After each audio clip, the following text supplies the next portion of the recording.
홈 132 정신의 밥상 차림 일식 3찬. 이제 정신의 밥상이 차려졌습니다. 누구나 수저 만들고 먹기만 하면 깨달아 증득할 수 있음. 길이 열렸습니다. 허공성이라는 밥과 침묵성이라는 반찬과 청정성이라는 반찬과 광명성이라는 반찬 등 일식 3찬이라는 정신의 밥상이 차려졌습니다. 누구나 주식인 밥과 세 가지 반찬을 음미하면서 드시기만 하면 머리가 텅 빈 가운데 가슴에는 신령스러운 영이 충만하여 후연지기가 평상심이 되어 무한하고 영원한 정신이 몸과 마음을 부리고 쓰게 되어 바람이 불어 물결이 치듯 하나도 힘들이지 않고 저절로 살아가게 됩니다. 정신이 가슴에 들면 부족하고 모자람이 없어 불평불만이 없어서 일체의 문제가 사라집니다.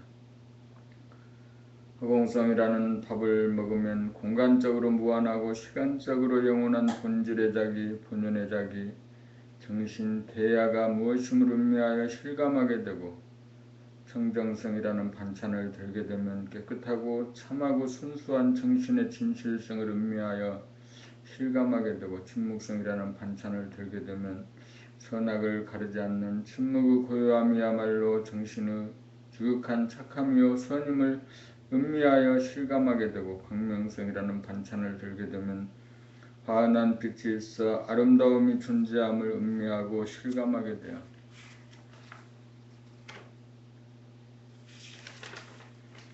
정신이야말로 진선미 자체임을 깨달아 증득하게 됩니다. 물질의 밥을 먹으면 배가 불러오고 본질의 밥을 먹으면 가슴이 충만해집니다.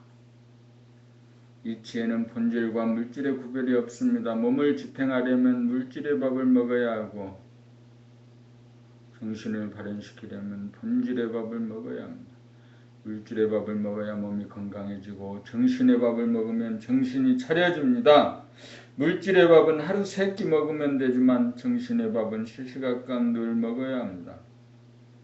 일식 3찬이야말로 물질 계백을 이루간 전 인류가 먹어 정신 계백을 이루갈 정신의 식단입니다. 정신 계백을 통하여 이 땅에 정신 문화를 건설하여 자유와 평화와 행복을 구가합시다.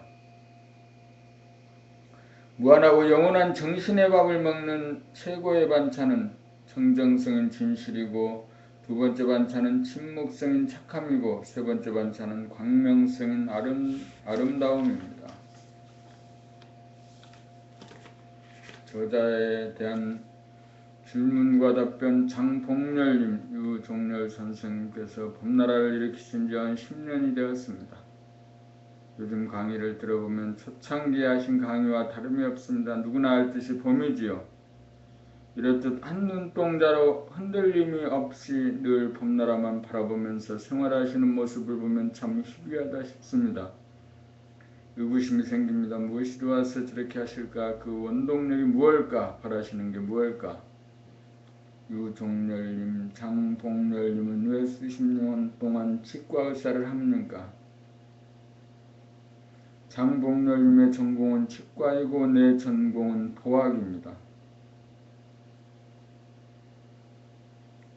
장복렬님은 생계유지를 도모하는 방편이자 환자들에게 도움을 주는 일이기도 합니다.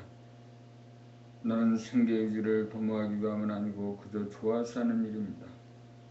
삶은 무엇이고 삶의 문제는 무엇이고 어떻게 살아야 문제를 해결할 수 있느냐라는 근원적인 문제의식이 나로 하여금 탐구하고 모색하는 삶의 길을 걷게 하였습니다.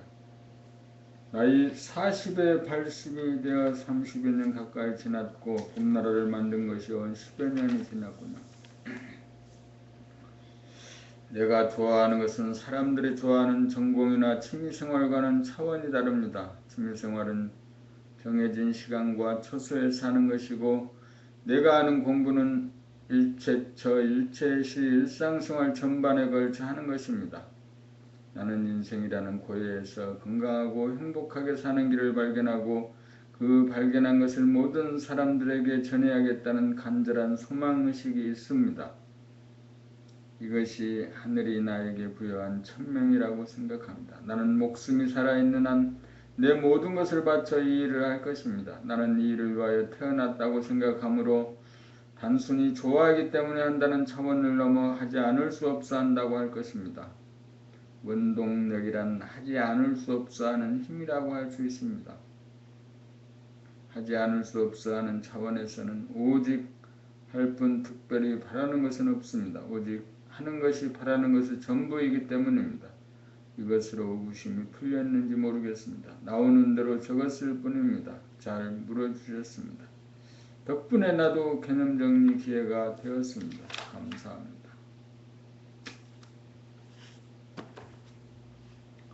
오늘은 봄나라 책 13권 인간개발 시리즈 완결편 7 제13권 마음이 몸을 늘봄을 마지막으로 읽었습니다.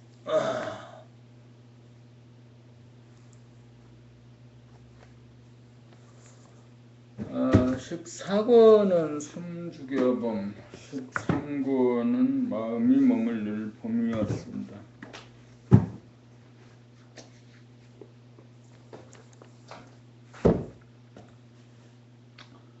숨죽여보면 인간개발 시리즈 8 제14권 원아유 종렬님의 봄나라 책은 스토리가 없는 책으로 고전이나 경전에 대하여 해설하는 책이 아닙니다.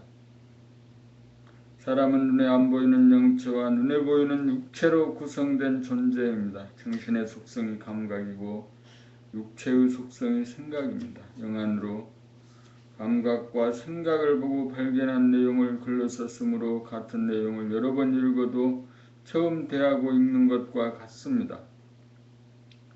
그를 따라 읽어가노라면 저자가 탐구하고 사색하는 깊이와 경지에 공감하고 공명하여 자연스럽게 소통이 이루어져 삶의 문제를 남에게 의존하고 답습하지 않고 독자적으로 해결하는 능력을 얻게 됩니다. 이 책은 달콤한 위로나 유한에 그치는 책이 아닙니다. 이 책은 인간개발, 자아완성을 이루기 위한 확실한 청사진을 제시하는 책입니다.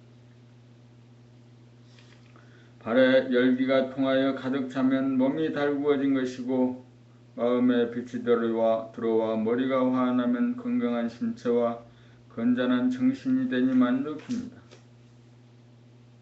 책을 읽고 강의 듣는 목적 봄나라 책 1권에서 14권을 읽고 강의를 듣는 목적은 무엇일까요? 본심을 회복하기 위함입니다. 본심은 무심한 가운데 열심의 지도리가 정신머리에 박힘입니다. 무심이 되려면 쓸데없는 잡념이나 번뇌망상을 비워야 하므로 책을 읽으면 쓸데없는 생각이나 질문이 떨어져 자연 마음이 비워져 텅 비고 고요하고 깨끗하고 환해집니다. 열심히 바뀌려면 정할 때에는 숨 죽여봄을 하고 동할 때는 몸 동작을 놓치지 않고 깨어 살겠다는 일심이 박혀 하지 않을 수 없는 지경이 되어야 합니다. 일심의 축이 서면 깨어 살아야겠다는 결심을 넘어 실제로 하지 않을 수 없는 지경이 될 때 교학이 완성되어 늘봄의 생활, 늘봄의 수행, 늘봄의 생활이 비로소 시작됩니다. 무심만 되고 일심이 이루어지지 않으면 깨어 살겠다는 결심이 지속되지 않고 끊어져 깨어 살지 못하기 때문입니다. 그러므로 책 읽기는 깨어 살겠다는 옵션에서 잠시라도 잊지 않게 될 때까지 지속되어야 합니다. 이게 이제 무슨 소린지 알았다, 이해했다, 알았다, 파악했다 정도에서 그치면 안 됩니다. 텅빈 무심을 알았다고 무심에서 그만두면 무심조차 보존하고 유지하지 못하여 다시금 살려내지고 훈침에 빠져 공부하기 이전의 상태로 돌아가고 맙니다. 공부를 통하여 깨어 살겠다는 옵션이 걸려 뼛골에 사무치고 정신머리에 들어야 공부의 효염을 보게 됩니다. 성리적으로 보면 무심은 허공성에서 오고 일심은 광명성에서 옵니다. 본심은 허공성 가운데 광명성이므로 무심 가운데 일심이 있어야 합니다. 우리는 일심 일념 하나 얻기 위해 책을 읽고 강의를 듣습니다.